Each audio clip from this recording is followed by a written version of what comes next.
ನಮಸ್ಕಾರ ವೀಕ್ಷಕರೇ, ನಮ್ಮ ಧರ್ಮಕ್ಕೆ ಸ್ವಾಗತ. ನಾನು ತಾರಾ ವರ್ಕಾಡಿ. ತಮಿಳುನಾಡಿನಲ್ಲಿದೆ ಅದೊಂದು ಪ್ರಸಿದ್ಧ ದೇಗುಲ. ತನ್ನ ಇತಿಹಾಸದ ಮಹತ್ವದಿಂದಲೇ ಪ್ರಸಿದ್ಧಿಯನ್ನ ಪಡೆದಿದೆ. ಅಷ್ಟೇ ಶ್ರೀಮಂತವಾಗಿದೆ ಕೂಡ. ಹಾಗಿದ್ರೆ ಇದರ ಹಿಂದಿನ ಇತಿಹಾಸ ಏನು ಗೊತ್ತಾ? ಎಲ್ಲಿದೆ ಸಂಪೂರ್ಣ ಚಿತ್ರಣ. ವಿಸ್ತೀರ್ಣದಲ್ಲಿ ತಮಿಳುನಾಡು ಭಾರತದ 11ನೇ ದೊಡ್ಡ ರಾಜ್ಯವಾಗಿದೆ. ಈ ರಾಜ್ಯದ ತಂಜಾವೂರು ಅನೇಕ ಅದ್ಭುತವಾದ ಸ್ಥಳಗಳನ್ನು ಹೊಂದಿದೆ ಮತ್ತು ಪ್ರವಾಸಿಗರನ್ನ ಆಕರ್ಷಿಸುವ ಸ್ಥಳಗಳನ್ನು ಹೊಂದಿದೆ. ತಂಜಾವೂರು ಚೆನ್ನೈನಿಂದ ಸುಮಾರು 320 ಕಿಲೋಮೀಟರ್ ದೂರದಲ್ಲಿ ಕಾವೇರಿ ನದಿಯ ಮೇಲಿದೆ. ಇತಿಹಾಸಕಾರರು ಕಂಡುಕೊಂಡ ಪ್ರಾಚೀನ ತಮಿಳು ಗ್ರಂಥಗಳ ಪ್ರಕಾರ ನಗರವು ಕ್ರಿಸ್ತಪೂರ್ವ 3ನೇ ಶತಮಾನಕ್ಕೆ ಸೇರಿರುವುದು ಎಂದು ತಿಳಿಯುತ್ತೆ. ಅಷ್ಟೇ ಅಲ್ಲ, ತಂಜಾವೂರಿನ ಪುರಾತನ ದೇವಾಲಯಗಳಲ್ಲಿ ಬೃಹದೀಶ್ವರ ದೇವಾಲಯವು ಬಹಳ ಮುಖ್ಯವಾದುದು. ಇದು ಅತ್ಯಂತ ಹಳೆಯ ಹಿಂದೂ ದೇವಾಲಯಗಳಲ್ಲಿ ಒಂದಾಗಿದೆ. ಇದು 11ನೇ ಶತಮಾನದಲ್ಲಿ ಚೋಳರು ನಿರ್ಮಿಸಿದ ಶಿವ ದೇವಾಲಯ ಎಂದು ಇತಿಹಾಸ ಹೇಳುತ್ತೆ. ಈ ದೇವಾಲಯವನ್ನು ಯುನೆಸ್ಕೋ ವಿಶ್ವ ಪರಂಪರೆಯ ತಾಣವೆಂದು ಹೇಳಲಾಗುತ್ತದೆ. ಈ ದೇವಾಲಯವನ್ನು ಭಾರತದ ಅತಿದೊಡ್ಡ ದೇವಾಲಯವೆಂದು ಪರಿಗಣಿಸಲಾಗಿದೆ. ಹಾಗಾದರೆ ಈ ದೇವಾಲಯದ ಇತಿಹಾಸ ಏನೆಂದು ತಿಳಿದುಕೊಳ್ಳೋಣ.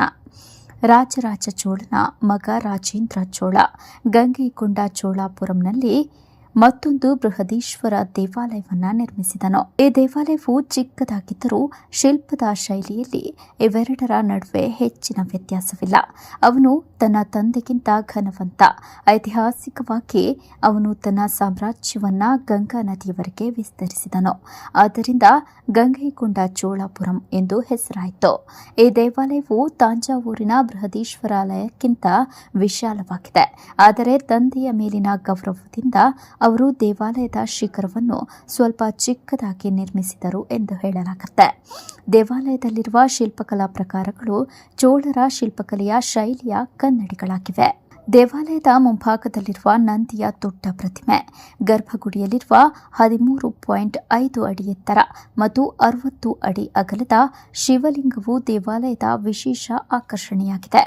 ಇದಲ್ಲದೆ ದೇವಾಲಯದ ಗೋಪುರದ ಮೇಲೆ ಪಾರ್ವತಿಯ ಆಶ್ರಯದಲ್ಲಿ ಶಿವನಿಗೆ ರಾಜೇಂದ್ರ ಚೋಳ ಪಟ್ಟಾಭಿಷೇಕ ಮಾಡುವ ಶಿಲ್ಪ, ಭೂದೇವಿಯೊಂದಿಗೆ ವಿಷ್ಣುಮೂರ್ತಿಯ ಶಿಲ್ಪ, ಪಾರ್ವತಿಯೊಂದಿಗೆ ಶಿವನ ಶಿಲ್ಪ, ಮಾರ್ಕಂಡೇಯುವಿನ ಇತಿಹಾಸವನ್ನ ಹೇಳುವ ಶಿಲ್ಪಗಳು ಮತ್ತು ಅನೇಕ ಶಿಲ್ಪಕಲೆಗಳು ಕಲಾಶೈಲಿಗಳು ದೇವಾಲಯದ ಸೌಂದರ್ಯವನ್ನ ಹೆಚ್ಚಿಸುತ್ತದೆ. ರಾಜೇಂದ್ರ ಚೋಳನ ಅಂತಃಪುರ ಈ ದೇವಾಲಯದಿಂದ 1 ಕಿಲೋಮೀಟರ್ ದೂರದಲ್ಲಿದೆ. ಇಂತಹ ವಿಶಾಲ ಸಾಮ್ರಾಜ್ಯದ ಕೇಂದ್ರ ಬಿಂದುವಾಗಿದ್ದ ಈ ಸ್ಥಳ ಈಗ ಕೇವಲ ಒಂದು ಗ್ರಾಮವಾಗಿದೆ. ಈ ನಗರವು ಹೀಗೆ ಅಂತ್ಯವಾಯಿತು ಎಂಬುದರ ಚರಿತ್ರೆಯ ಪುರಾವೆಗಳು ಇನ್ನೂ ಸಿಕ್ಕಿಲ್ಲ. ಇಲ್ಲಿನ ಸುತ್ತಮುತ್ತಲಿನ ಪ್ರದೇಶಗಳಲ್ಲಿ ಉತ್ಖನನದಲ್ಲಿ ಅನೇಕ ಶಿಲ್ಪಗಳು ಬೆಳಕಿಗೆ ಬಂದಿವೆ. ಇದು ಅಂದಿನ ವೈಭವವನ್ನ ತೋರಿಸುತ್ತೆ. ದೇವಾಲಯದಲ್ಲಿ ಅಡಗಿರುವ ರಹಸ್ಯಗಳು. ಸಾವಿರಾರು ವರ್ಷಗಳಷ್ಟು ಹಳೆಯದಾದ ದೇವಾಲಯಗಳು ಬಹುತೇಕ ಪಾಳು ಬಿದ್ದ ಸ್ಥಿತಿಯಲ್ಲಿದೆ.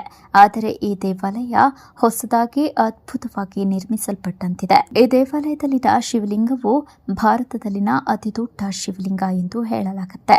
ಈ ದೇವಾಲಯಕ್ಕೆ 1000 ವರ್ಷಗಳ ಇತಿಹಾಸವಿದೆ ಎಂದು ಹೇಳಲಾಗುತ್ತೆ. ಈ ದೇವಾಲಯದಲ್ಲಿ ಹಲವು ನಿಗೂಢ ಹಾಗೂ ವಿಚಿತ್ರ ಸಂಗತಿಗಳಿವೆ. 13 ಅಂತಸ್ತಿನ ಈ ದೇವಾಲಯವನ್ನು ನಿರ್ಮಿಸಲು ಯಾವುದೇ ಉಕ್ಕು ಅಥವಾ ಸಿಮೆಂಟ್ ಬಳಸಲಾಗಿಲ್ಲ. ಈ ದೇವಾಲಯದ ರಚನೆಯು ಸಂಪೂರ್ಣವಾಗಿ ಗ್ರಾನೈಟ್ ಕಲ್ಲಿನಿಂದ ಮಾಡಲ್ಪಟ್ಟಿದೆ. ಇದು ಭಾರತದ ಏಕೈಕ 13 ಅಂತಸ್ತಿನ ಪ್ರಾಚೀನ ಪುರಾತನ ಕ್ಷೇತ್ರವಾಗಿದೆ. ಈ ದೇವಾಲಯದ ಗೋಪುರ ಕಲಶವನ್ನು 80 ಟನ್ ಏಕಶಿಲೆಯಿಂದ ನಿರ್ಮಿಸಲಾಗಿದೆ. ಆ ದೇವಸ್ಥಾನದಲ್ಲಿ ಯಾವುದೇ ಭಕ್ತರು ಮಾತನಾಡಿದ್ರೂ ಆ ಶಬ್ದಗಳು ಈ ದೇವಸ್ಥಾನದಲ್ಲಿ ಮತ್ತೆ ಪ್ರತಿಧ್ವನಿಸುವುದಿಲ್ಲ. ಅಷ್ಟೊಂದು ಶಬ್ದ ಪರಿಜ್ಞಾನದಿಂದ ಈ ದೇವಾಲಯವನ್ನ ನಿರ್ಮಿಸಲಾಗಿದೆ. ಈ ದೇವಾಲಯದ ಇನ್ನೊಂದು ವಿಶೇಷತೆ ಎಂದರೆ ಈ ದೇವಾಲಯದ ಗೋಪುರದ ನೆರಳು ಮಧ್ಯಾಹ್ನದ ಸಮಯದಲ್ಲಿ ಎಲ್ಲಿಯೂ ಪ್ರತಿಬಿಂಬಿಸುವುದಿಲ್ಲ. ದೇವಾಲಯದ ನೆರಳು ಕಾಣಿಸಿದರೂ ದೇವಾಲಯದ ಗೋಪುರದ ನೆರಳು ಕಾಣುವುದಿಲ್ಲ. ಈ ದೇವಾಲಯದ ಸುತ್ತಲಿನ ಕಲ್ಲಿನ ಕಮಾನುಗಳಲ್ಲಿ 6 ಮಿಲಿಮೀಟರ್ಗಿಂತ ಕಡಿಮೆ ಅಳತೆಯ ಕಮಾನಿನ ರಂಧ್ರಗಳು ಗೋಚರಿಸುತ್ತವೆ.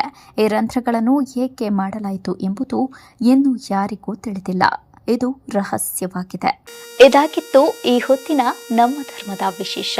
ಮತ್ತಷ್ಟು ವಿಶೇಷ ಸಂಗತಿಗಳೊಂದಿಗೆ ನಾನು ನಿಮ್ಮ ಮುಂದೆ ಬರ್ತೀನಿ. ಅಲ್ಲಿವರೆಗೂ ನೋಡ್ತಾ ಇರಿ ನಮ್ಮ ಧರ್ಮ.